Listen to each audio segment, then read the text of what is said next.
विश्वामित्र जी ने कहा ये है राक्षसी। भगवान ने धनुष बाण लिया और ताड़का को मारा। तो अब अपनी ऐश्वर्य शक्ति दिखाई, विश्वामित्र जी प्रभावित नहीं हुए, किंतु वो ताड़का आके उनके चरणों में गिरी।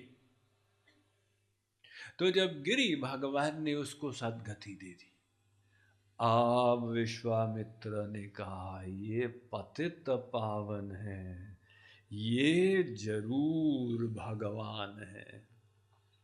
तो बहुत प्रभावित हुए, उन्होंने भगवान को नमन किया और कहा महाराज आपकी बड़ी कृपा है, मैंने आपकी ही कृपा से विद्याएं प्राप्त की हैं, वो विद्याएं मैं आपके चरणों में समर्पित करना चाहता हूँ, आप अनुमति दें तो आपको शिक्षा दूँ।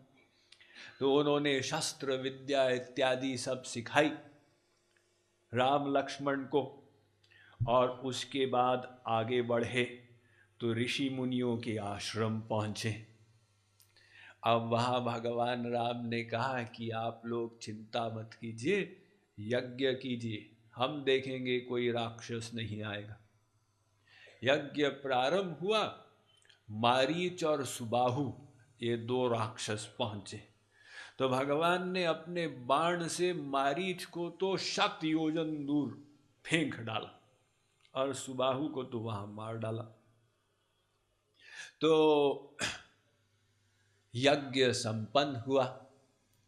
उस रात्रि राम लक्ष्मण विश्वामित्र जी के साथ आश्रम में ही शयन किए, वन में।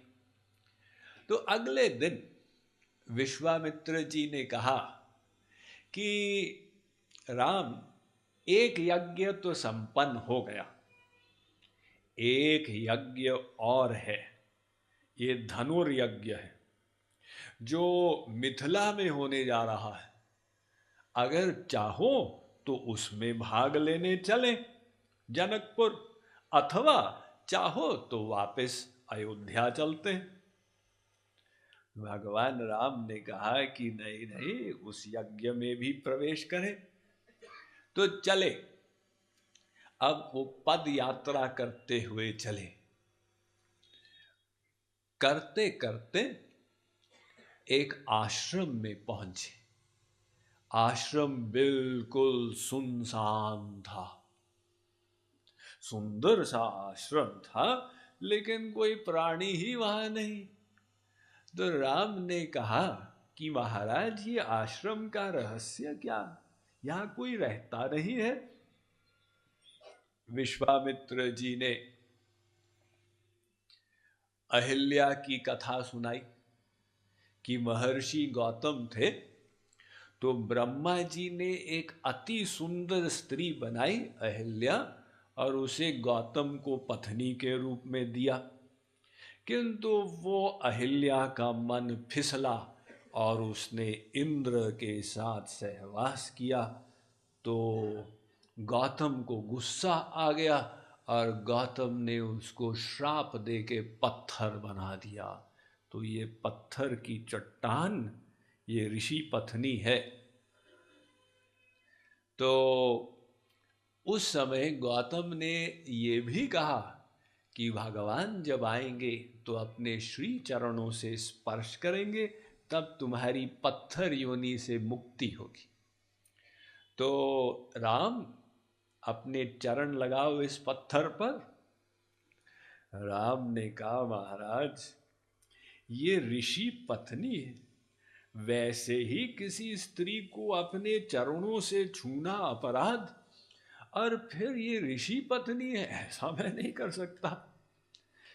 विश्वामित्र जी ने कहा मैं तुम्हारा गुरु हूं, मैं आज्ञा दे रहा हूं, चलो। तो गुरु आज्ञा पर भगवान ने अपना चरण रखा सिर पर, और वो पत्थर से अहिल्या प्रकट हुई। तो विश्वामित्र ने कहा कि एक थे भक्त प्रहलाद, उन्होंने पत्थर से भगवान को प्रकट कर दी। अब यहां भगवान ने पत्थर से भक्त को प्रकट कर दिया। तो अहिल्या जब प्रकट हुई उसने प्रणाम किया और उसने कहा, महाराज मैं तो पापात्मा हूँ और मुझे जो श्राप मिला उचित ही था, किंतु अब मैंने समझा वो श्राप तो था ही नहीं, ये तो वरदान था। संत लोग श्राप नहीं देते, कभी कभी कठोर कृपा कर देते हैं, तो ये कठोर कृपा ही थी। और भगवान को प्रणाम करके वो अपने पति लोक चली गई। तो वहाँ से भगवान आगे पहुँचे, गंगा तट पे पहुँचे। वहाँ पर राम ने गंगा की महिमा बताई विश्वामित्र जी को, लक्ष्मण जी को, और पद यात्रा करते करते जनकपुर आए। तो नगरी के बाहर एक आम्र कुंज था, वहाँ पे विश्वामित्र जी दोनों राजकुमारों के साथ निवास किए।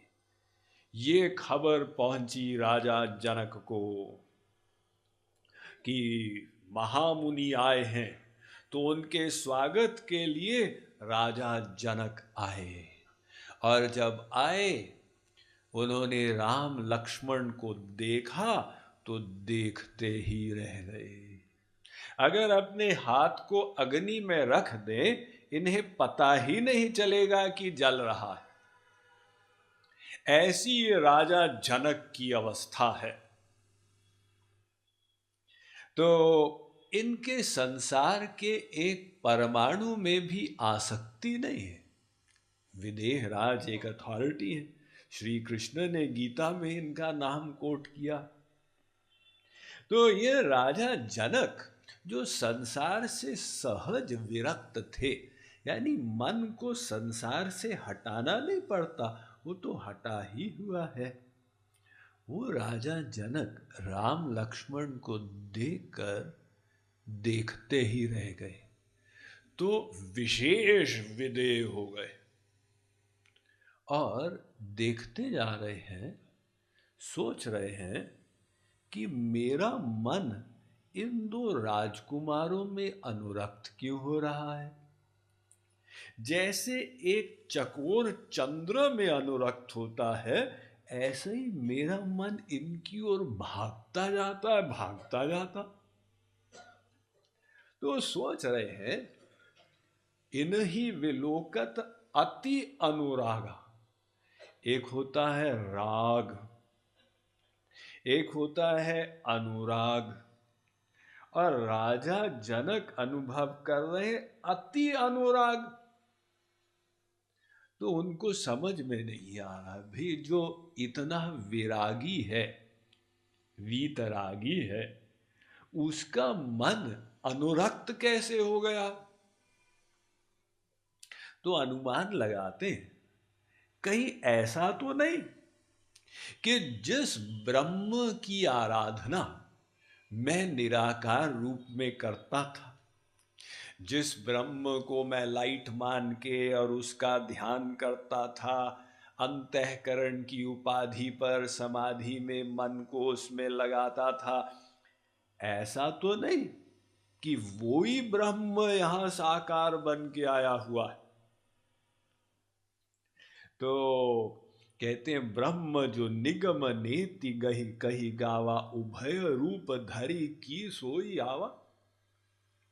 तो पूछते हैं विश्वामित्र जी से कि क्यों जी, ये ब्रह्म है क्या। अब विश्वामित्र जी ने कहा, महाराज आप तो सब जानते ही हैं ब्रह्म को, आपको क्या बताएं। यानी वो ये नहीं बोले कि ब्रह्म है, लेकिन इशारा कर दिया आप तो ठीक ही बोल रहे हैं, अब इसमें हम क्या बताएं। तो वो राजा जनक, ये प्रसंग क्यों आया इस लीला में, क्योंकि विश्व में बहुत से निराकारवादी हैं। वो ब्रह्म की आराधना तो करते हैं, किंतु निराकार लाइट रूप में। अब वो गलत नहीं है, राजा जनक की इतनी ऊंची अवस्था वो गलत थोड़ी थी, किंतु उससे भी ऊंची एक अवस्था है, उसकी उनको जानकारी नहीं होती। तो यहां पर राम लीला में ये प्रसंग इसलिए आया कि भाई देखो, जो टॉप मोस्ट ज्ञानी है वो भक्ति में डूब गए, तो समझो अंतिम रस कौन सा है, ज्ञान का है या प्रेम का है।